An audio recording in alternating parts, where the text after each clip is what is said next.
Hi friend मो चिन्नू आपण मानक स्वागत करछि माय यूट्यूब चैनल ओडिया झियो फैमिली ब्लॉग को जो मैंने मो चैनल आछंती प्लीज सब्सक्राइब करेंगे पाखे बेल आइकन को ऑल नोटिफिकेशन ऑन करेंगे जो जिते बेले जो वीडियो भी अपलोड करेंगे आपण मैंने देखि पारबे जानि पारबे। तो आज टॉपिक रे मु आपण मानक नै आसी सुभद्रा योजना रे किछि माने कहया पई तो अधा आपण माने अधा लोक सेमती अछंती जो माने पाइछंती मैंने 5,000 लेखा अधा लोक सेमती पाई पारना से 15 तारीख पर भी अप्लाई करते किंतु से एपर्यंत पाई ना तो से चिंता कर किसी कारण ना कहीं दुर्गा पूजा रे आपणकर माने 10 लाख लोकंकर आसीज 5 किस्ती जो मन आसी नाला आ सेकेंड नंबर माने आर मास मार्च आसंता वर्ष मार्च मास 8 तारीख भितर माने 8 तारीख ऊपर माने 7 तारीख भितर आपणकर आसीज 5,000 का जो मन आसी नथिबो। तो चलतु आज मुझे से विषय कहवाक चाहूँगी तो चलतु से वीडियो स्टार्ट करवा। तो मुझे कौन कौन कहूँ से विषय आप जानीपर जदि भल लगे कमेंट करेंगे जदि भी भल लगे ताले केमती वीडियो कमेंट करेंगे। तो चलतु वीडियो स्टार्ट करवा। प्रथम किस्ती अकाउंट को आसी सुभद्रा टंका प्रधानमंत्री नरेंद्र मोदी निज जन्मदिन में ओडिशा महिला मानक बड़ भेटी प्रदान करिसेंती। एही अवसर में महिला अकाउंट को 5,000 टंका प्रदान करा जायछि। तेबे अधिकांश महिला खाता को सुभद्रा टंका आसीथिबा बेले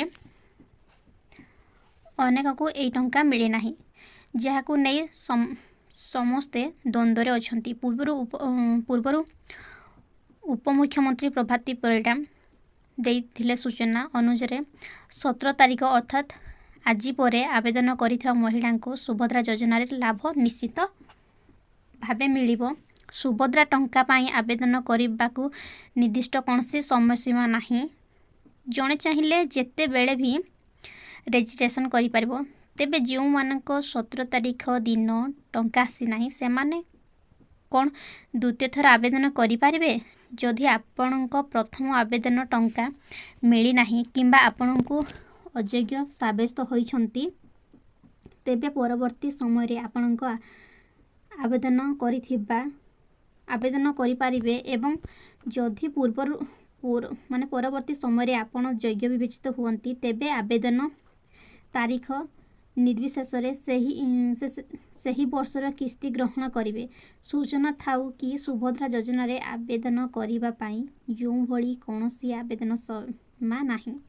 जो मानको प्रथम किस्ती टंका मिली नाही से माने पुणी थोड़े आवेदन करिला परे मिलिबो।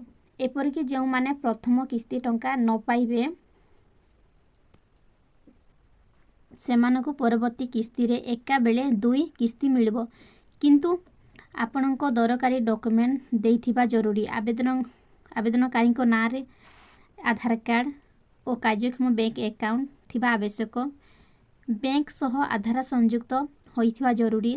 ता सहित हितधारी को मोबाइल नंबर टी मध्य आधार कार्ड सह लिंक होइथिबा आवश्यक। सुभद्रा योजना रे 21 वर्ष रु 60 वर्ष पर्यंत महिला सामिल होई परिबे। एने गाइडलाइन सृष्ट करि सारिछंती। राज्य सरकार वर्ष को 2टी किस्ती रे महिला को टंका मिलिबो।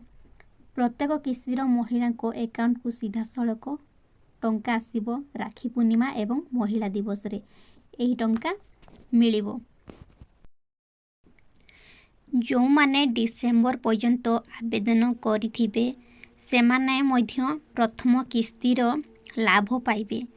जो महिला मानक खाता को प्रथम किस्ती भाबे 5,000 टंका आसीची सेमाने द्वितीय किस्ती भाबरे मार्च 10 तारीख टंका पाइबे। आ जो मानक आसीनी सेटा 10 तारीख पूर्वरु मार्च मासर 10 तारीख पूर्वरु सेटा पैसा आसीजिवो। तो चिंता करिवार किछि कारण नाही जेते जल्दी पारिबे आधार कार्ड सह मोबाइल नंबर लिंक करेंगे। पासबुक रे यदि मोबाइल नंबर ऐड कर नथिबे ताहले भी ऐड करदेवे जोथि पई मेसेज यदि आपन अकाउंट पैसा पइला ताहले मेसेज पळा आसीबा आपनको तो जानि पारिबे जे मो अकाउंट रे एते टंका अछि ना सेते टंका अछि बोली। तो वीडियो टी केमति लागला कमेंट जणेबे। आशा करछि आपण माने समस्त भलरे थिबे मु भी भल अछि। प्लीज मो चैनल को समस्त सब्सक्राइब करंतु। मो चैनल रो ना हला ओडिया झियो फैमिली ब्लॉग।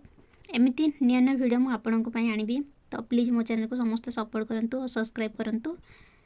वीडियो गोटे लाइक कर देबे। रहुची थैंक यू। देखाबो आ गोटे नवा वीडियो रे।